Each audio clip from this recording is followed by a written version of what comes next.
안녕하세요, 섭입니다. 제가 이 바느질 구멍 뚫는 데 있어서 꽤나 많은 영상을 올렸던 것 같아요. 뚫는 것 뿐만이 아니라 이와 관련되어 있는 알면 좋을 만한 그런 내용들을 올려드렸고, 그것들을 압축해서 하나의 영상으로 올려드린 게 있습니다. 그런데 제가 그 영상에서 소개해드리지 못한 내용이 하나 있어요. 어찌 보면 꼭 필수라기보다는 제가 개인적으로 가지고 있는 습관 같아서 설명드리진 않았었는데, 이왕이면 알려드리면 좋겠다, 혹은 공유해도 되겠다라고 생각을 해서 이렇게 영상을 찍게 되었습니다. 어찌 보면은 제가 그 전에 제 습관 하나를 소개드린다고 해서 바느질 할 때 이렇게 당기는 거 제가 올려드린 게 있었죠. 그것과 조금 비슷한 맥락이라고 보시면 돼요. 만약에 이것을 가지고 조금 이제 활용을 해보시면 좋을 만한 분들이 있고, 이미 잘 하고 계신 분들은 그냥 원래 잘 하시던 대로 하시면 좋을 것 같아요.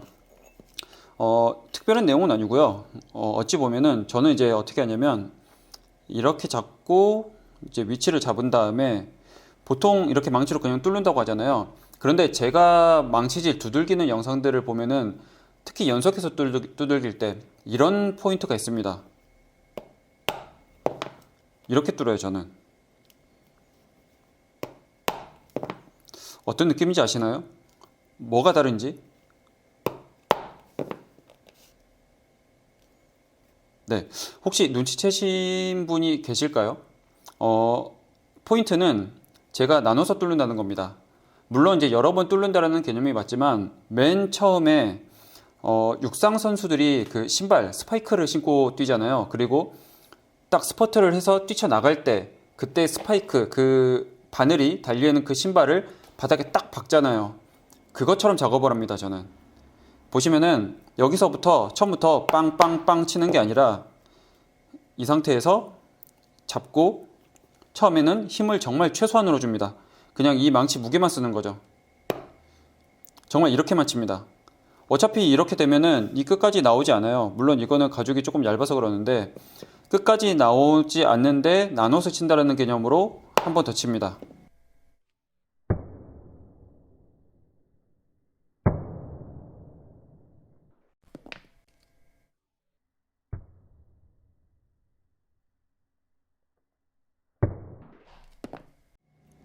여기도 마찬가지.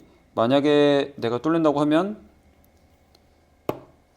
살짝 박아놓고, 그 육상 선수들이 스파이크로 출발하기 전에 딱 이렇게 디디는 것처럼 그렇게 박아놓고 나머지를 뚫습니다. 제가 왜 이렇게 하냐면 이렇게 얇은 가죽, 혹은 뭐 그렇게까지 얇진 않은데 뭐 어찌됐든 1.3T면은 그리 두꺼운 것도 아니거든요. 이 정도로 되는 평평한 것을 칠 때는 뭐 크게 상관없어요. 어떻게 쳐도 괜찮은데, 두께가 두꺼워진다든지 아니면 가장자리가 뭐 보강 때문에 약간 기울어져 있다든지 뭐 여러 가지 요소에 따라서 이 뚫는 것이 정말 안정적이지 않을 수가 있습니다. 그래서 제가 그 전에 올려드렸던 영상으로 내 왼손 잡고 있는, 이 그리프를 잡고 있는 왼손이 정말 안정적이어야 된다라고 말씀을 드렸는데, 그 안정적이게 칠 수 있는 것을 도와주는 격이에요. 왜냐면 처음부터 빵빵빵 쳐버리면 이게 흔들릴 수가 있는데, 만약에 내가 여기서 잡고 한번 살짝 들어갈 구멍에 먼저 스파이크처럼 박아둔다고 하면은 그 다음에 내가 조금 더 치더라도 훨씬 안정적으로 구멍을 뚫을 수가 있습니다. 어찌되었든 그 스파이크 육상 선수들도 마찬가지로 처음부터 그냥 후다다닥 뛰어버리면은 그 발이 미끄러지거나 내가 힘을 제대로 이제 주질 못하잖아요. 이것도 마찬가지입니다. 내가 힘을 주기 전에 뭔가 딱 고정을 시켜 놓는 거죠. 육상 선수들이 스파이크를 딱 박아두는 것처럼. 그리고 거기서부터 힘을 전달하기가 좋기 때문에 한번 살짝 박아두고 이렇게 쳐서 안정적으로 구멍을 뚫는 거죠. 이렇게 뚫는다고 하면은 설령 내가 만약에 이렇게 위쪽을 잡는다고 해도 한번 박혀있기 때문에 이 왼손을 그대로 잡고 있으면 생각보다 이렇게 틀어지지 않습니다. 근데 만약에 내가 이렇게 하고 나서 안정적이지 않은 상태로 힘을 세게 주거나 그래 버리면 틀어질 그런 확률이 올라가는 거죠.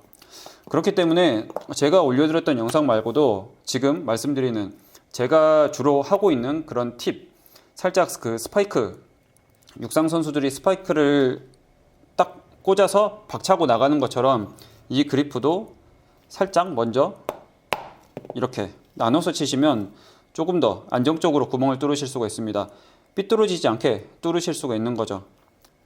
살짝 박아놓고 이렇게 약간 연속 동작이라고 보시면 돼요. 습관이 되면 이게 연속 동작이 돼요. 언제나 처음에 뚫을 때는 힘을 정말 안 주는 거죠. 이런 식으로.